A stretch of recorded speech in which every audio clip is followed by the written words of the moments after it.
Imagine this. Your franchise player just pulled off the impossible, a 31-foot dagger from the logo to save your entire season from embarrassment. The cameras are rolling. The microphones are hot. Every single person in that building knows exactly who just rescued the team. And then the head coach steps up to the podium and somehow makes it about everyone except the player who just saved her job. What Stephanie White said after this game wasn't just tone deaf. It revealed a pattern that the entire fan base has been screaming about for months. And once you see it, you can't unsee it.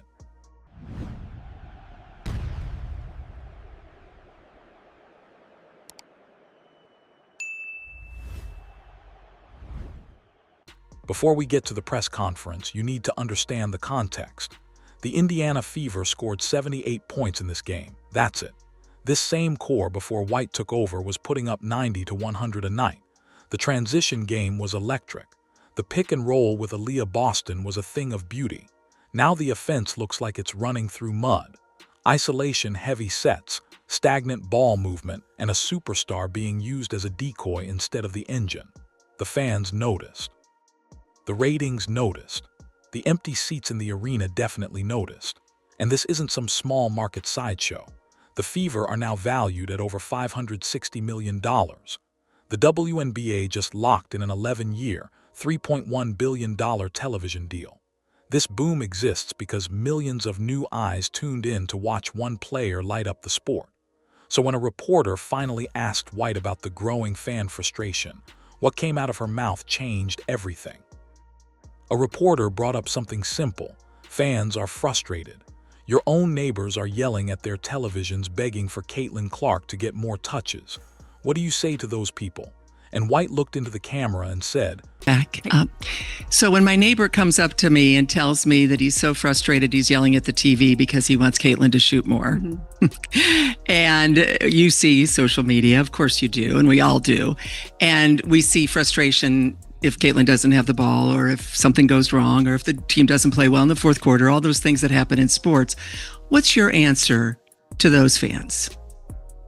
I don't know that I really have an answer for the fans. I think, I have to answer to our team, and our franchise. And we're trying to win ball games. We're not trying to appease the masses. We're not trying to appease the masses. Let that sit for a second. The entire financial explosion happening in women's basketball right now exists because the masses showed up. The television money, the charter flights, the national spotlight, all of it flows directly from fan engagement. And the head coach of the team at the center of this revolution just told every single one of those fans that their voice doesn't matter. You cannot separate winning from entertainment when you're coaching Caitlin Clark. She carries both of those burdens simultaneously. And dismissing the people who fund your league isn't tough. It's reckless. But that wasn't even the worst part of the night. Here's where it gets ugly. Rewind to the Liberty game. Kelsey Mitchell went full hero ball. Terrible shot selection, refused to pass, completely froze Clark out of the offense. When the media asked White about it afterward, she wouldn't say Mitchell's name. She said we. She blamed the whole team for tunnel vision, protected her veteran from any accountability. Now fast forward to this game. Clark hits a miraculous game winner from the logo. The media asks about the clutch plays down the stretch. And instead of letting her superstar have the moment, White immediately pivots to praising Kelsey Mitchell for catching a pass and making an uncontested layup. She actually described Mitchell finding her balance on a basic finish like it was the play of the year. The pattern is obvious. When Mitchell hurts the team, her name disappears. When Clark saves the team, the credit gets split. This isn't a coincidence. This is a strategy, and the fans see right through it. It got worse. A reporter asked White what a signature moment like that Logo 3 could do to quiet the outside noise. Instead of celebrating, White launched into a speech about how people take Caitlin Clark for granted. The irony nearly broke the internet. The fans are the ones begging the coaching staff to use her. The fans are watching her get pulled after 30 seconds in the second quarter and sit on the bench for 7 straight minutes while the offense falls apart.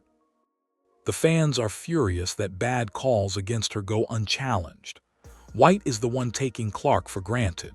She expects her point guard to magically rescue broken possessions at the buzzer, endure These post-game pressers.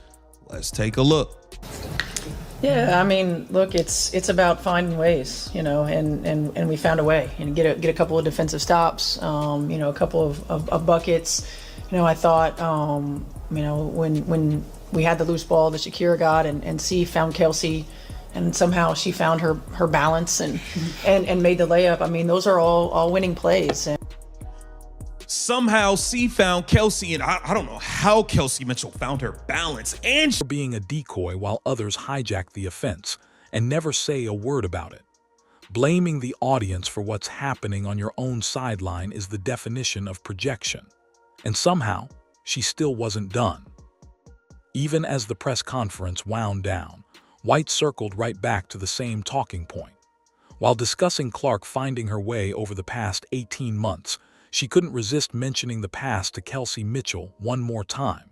She literally could not praise a game-winning logo 3 without attaching it to a routine assist. Then came the phrase that made every fan's blood boil: grow that confidence back. She described a player who just hit one of the most clutch shots of the entire season like she was some fragile rookie learning the basics. Caitlin Clark does not have a confidence problem. She has a scheme problem. And here she made the layup. Wait a minute, bruh. Wait a minute, bruh.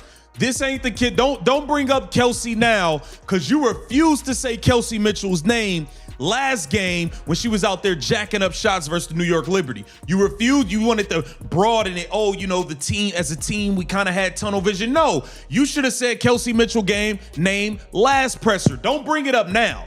Trying to make it seem like, oh man, she caught the ball, got her balance. No, we're not doing that. This is about Caitlin Clark. Let's leave it there. We don't. The kicker. Reports suggest the final play that actually got Clark the ball was drawn up by assistant coach Austin Kelly. White didn't even design the action that saved the game. Let that satisfying little detail marinate for a moment. But before we wrap this up, there's important context that makes this whole situation even more complicated. Now here's what makes this so fascinating. Clark herself has publicly defended White. After a recent sideline exchange in Portland went viral and rumors started flying that White had been fired, Clark shut it all down. She called White one of her biggest supporters and said she'd ride with her for the rest of her life. White also pushed back on the narrative, calling the reaction sensationalism designed to generate clicks. And to be fair, the 2026 numbers tell a more complex story. Clark is averaging a career-high 20 Or just quiet the noise and give you guys a ton of momentum. I don't know that the noise is ever going to be quiet. This is what Caitlin does. She makes big shots and she has big moments, and I think when you have a player like her, it's very easy for people to just take it for granted and to think that everything that she does is always going to be. You the one taking it for granted. You the one not using her. 0.1 points per game. The Fever are the highest scoring team in the league at 91.8 per game. They started the season 4-2, so the talent is clearly still there. But so is the tension. The defensive issues remain glaring, and the press conference patterns keep repeating. The Indiana Fever are standing at a crossroads that will define this franchise for the next decade. On one side, a generational talent capable of building a dynasty, a fan base that is desperate to support this team, and an economic wave that could lift everyone involved. On the other, a coaching voice that seems intent on managing narratives instead of maximizing talent, bizarre media patterns that protect certain players while diminishing others, and a growing disconnect between the sideline and the stands. The fans aren't frustrated because they're entitled. They're frustrated because they understand the game. They know what elite spacing looks like. They know what a real pick and roll offense can do. And they know that what's happening right now in Indiana doesn't match the potential sitting on that roster. So the question remains, is this deliberate spotlight management? To 24 months for her, and so she's finding her way. And every opportunity that she gets to hit a shot like that or to get a stop. I mean, she got a big defensive stop for us. To get a pass like she did to Kelsey is an opportunity to continue to feel more and more like herself and grow. Bringing up Kelsey again.